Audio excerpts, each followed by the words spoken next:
Praise the Lord. ദൈവനാമം മഹത്വപ്പെടുമാറാകട്ടെ. അനുഗ്രഹിക്കപ്പെട്ട പ്രഭാതത്തിനായി ദൈവത്തെ സ്തുതിക്കുന്നു. ഒരു പകലും കൂടെ നമ്മുടെ ജീവിതത്തിൽ ദൈവം ദാനമായി നൽകിയത് ഓർത്ത് ഇന്ന് പകൽ ദൈവത്തെ സ്തുതിക്കുന്നു, സ്തോത്രം ചെയ്യുന്നു. യോഹന്നാൻ എഴുതിയ സുവിശേഷം 14-ാം അധ്യായത്തിൽ യേശു കർത്താവ് പറയുന്നു, നിങ്ങളുടെ ഹൃദയം കലങ്ങിപ്പോകരുത്. ദൈവത്തിൽ വിശ്വസിപ്പിൻ, എന്നിലും വിശ്വസിപ്പിൻ.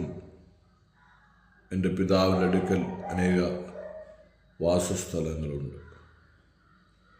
ഇപ്പോൾ ദൈവരാജ്യത്തെക്കുറിച്ച് വളരെ പ്രത്യാശ നൽകുന്ന, നാം അറിഞ്ഞ വിശ്വാസത്തിൽ കഷ്ടതയോടും ദുഃഖത്തോടും നിലനിന്ന് നമുക്ക് വേണ്ടി ഒരു രാജ്യം ഒരുക്കുവാൻ കർത്താവ് പോകുന്നു.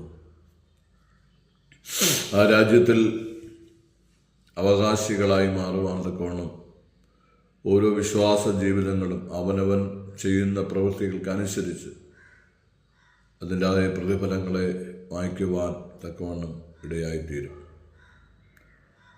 ഈ അന്ത്യകാലഘട്ടത്തിൽ ദുർഘട സമയങ്ങൾ വരും എന്ന് മാത്രമല്ല, അപ്പനെ അനുസരിക്കാത്തവർ, സ്വസ്നേഹികൾ, വമ്പ പറയുന്നവർ, ഭീഷണി വാക്ക് പറയുന്നവർ, അങ്ങനെ വിവിധ തലത്തിൽ ഈ അന്ത്യനാളുകളിൽ പ്രശ്നങ്ങൾ കൂടിക്കൊണ്ടിരിക്കുമ്പോൾ യേശു കർത്താവ് നമുക്ക് തരുന്ന പ്രത്യാശ, നിങ്ങളുടെ ഹൃദയം കലങ്ങിപ്പോകരുത്. ഒരിക്കലും വിശ്വാസ ജീവിതത്തിൽ നിന്ന് നിങ്ങൾ മാറിപ്പോകരുത്. നിശ്ചയമായി നിങ്ങൾക്കൊരു പ്രതിഫലമുണ്ട്. നിങ്ങൾക്ക് വേണ്ടിയാണ് ഞാൻ സ്വർഗത്തിലേക്ക് പോകുന്നത് എന്നുള്ളൊരു ഉറപ്പ്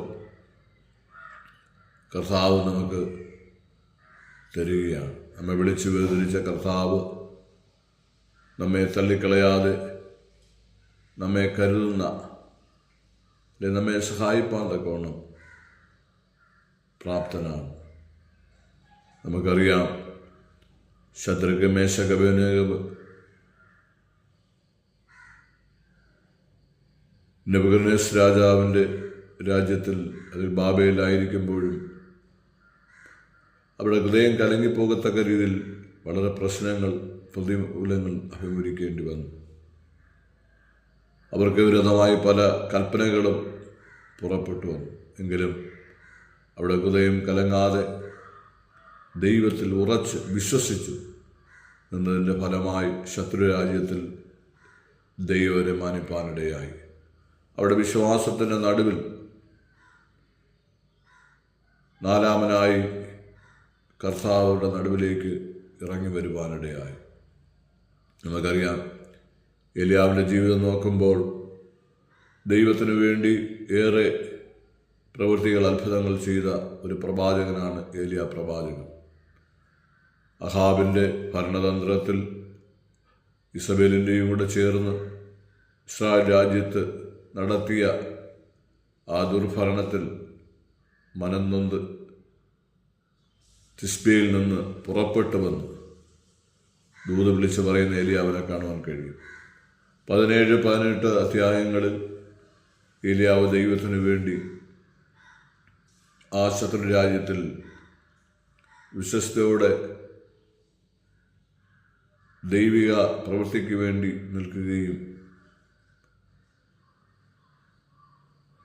യാഗപീഠം പണിയുകയും യാഗത്തെ പുനഃ സൃഷ്ടിച്ച് വീണ്ടും അത് യഥാസ്ഥാനത്താക്കുകയും ചെയ്യുവാനിടയായി. എന്നാൽ 19-ാം അധ്യായത്തിൽ ഏലിയാവിനെ കൊല്ലുമെന്ന ഭീഷണി വാക്കിൽ ഏലിയാവ് മരിക്കുവാൻ തൻ്റെ ഹൃദയം കലങ്ങി ഒരു ചൂരച്ചെടിയുടെ നടുവിൽ ഇരിക്കുന്ന ഒരു അനുഭവം കാണുവാൻ കഴിയും.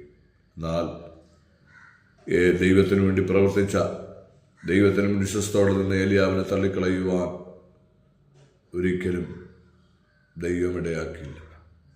വീണ്ടും ദൂതനെ അയച്ച് ഏലിയാവിന് വേണ്ടത് നൽകി ചില ശുശ്രൂഷകളിലൂടെ ഏലിയാവിനെ ഏൽപ്പിക്കുന്ന ഒരനുഭവമാണ് കാണുന്നത്. അങ്ങനെയെങ്കിൽ ഇന്ന് പകൽ പ്രിയപ്പെട്ടവരെ, ആരെങ്കിലും ഉദയനുറുക്കത്തോടായിരിക്കുന്നെങ്കിൽ നിങ്ങളെ ആശ്വസിപ്പിക്കുന്ന ഒരു ദൈവമുണ്ട്.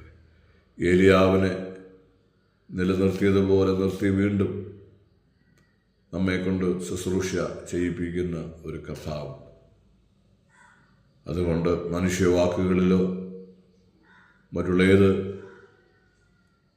പ്രവൃത്തികളിലോ നമ്മുടെ ഹൃദയം കലങ്ങിപ്പോകാതെ വിശ്വാസത്തോടെ നിലനിൽക്കുവാൻ ഇന്ന് പകൽ ഒരു ആലോചനയായി പറയും. അതുകൊണ്ട് നിങ്ങളുടെ ഹൃദയം കലങ്ങിപ്പോകരുത്. നിങ്ങൾ ദൈവത്തിൽ വിശ്വസിപ്പിൻ, എന്നിൽ വിശ്വസിപ്പിൻ. പിതാവിൻ്റെ അടുക്കൽ അനേക വാസസ്ഥലങ്ങളുണ്ട്. നമ്മളെ വീണ്ടും അവിടെ ചേർത്ത് കൊണ്ടുവന്ന് പ്രത്യാശ നൽകിയ ദൈവത്തെ മുറുകെ പിടിച്ച് മുൻപോട്ട് പോകാം. ദൈവം നമ്മെ അവരെയും അനുഗ്രഹിക്കുമാറാകട്ടെ.